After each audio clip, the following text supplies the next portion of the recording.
Bonsoir à tous et à tous, bonsoir à tous les suiveurs et à tous les inconditionnels de Grégoire Omnisso. Le football est en deuil, football bi am nañ njaaxare, football am nañ tiis fële ca Pikine, donc zone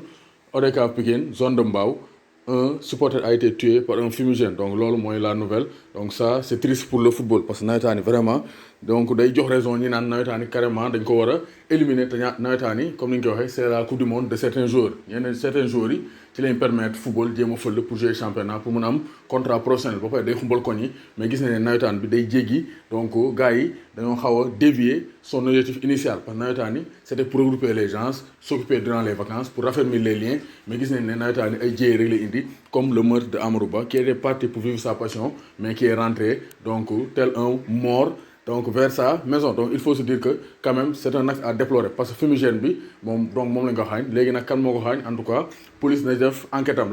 mais en tout cas une chose est sûre fumigène warul dugg sax stade parce que les supporters doivent être fouillés les joueurs aussi ils sont conscients que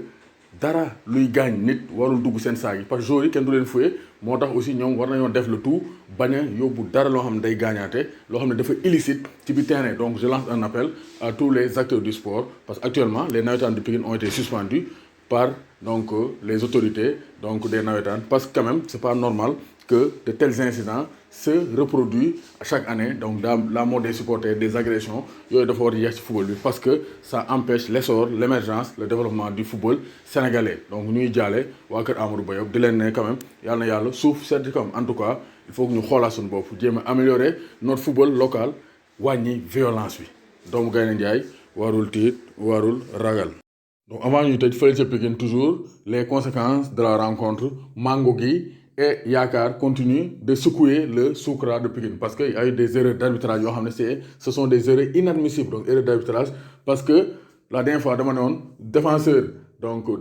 Mangougui moo dóor bal bi mu dal ci loxo donc attaquant Yakar mais c'est le contraire coéquipier am la ko dóor après arbitre sifflé penalty donc un penalty jamais vu, donc une faute jamais vue dans le football. Donc loolu aussi secoué na des erreurs d'arbitrage avec les 2 cartons rouges adressés à 2 joueurs clés de Yakar. Donc c'est pourquoi actuellement ñu lance un appel par le biais donc du jeune retraité de Yakar Momo Faye qui est le porte-parole de Yakar et le futur maire de Pikine donc nee na Ino Gueye donc mu wax ak le Soukra de Pikine. Donc comme ça ñu jéem a améliorer la qualité de l'arbitrage des nawetaan parce que am na joueurs yi nga xamante ne quand même nawetaan mooy seen coupe du monde donc ñoom nawetaan lay am donc boo leen bëggee ñëw il leen ci ay problème donc day xaw a yàq l'objectif des nawetaan. Donc il faut revoir l'arbitrage du côté des nawetaan donc de la zone de Pikine donc zone 3 Guinaw Rail il faut revoir l'arbitrage parce que quand même la dernière prestation de l'arbitre lors du match Yakar Mangougui c'est pas du très haut niveau et ça entache l'image des arbitres. Moo tax ñuy lancer un appel à Ino Gueye qui est un arbitre reconnu, un arbitre donc qui fait très bien son boulot, un arbitre impartial.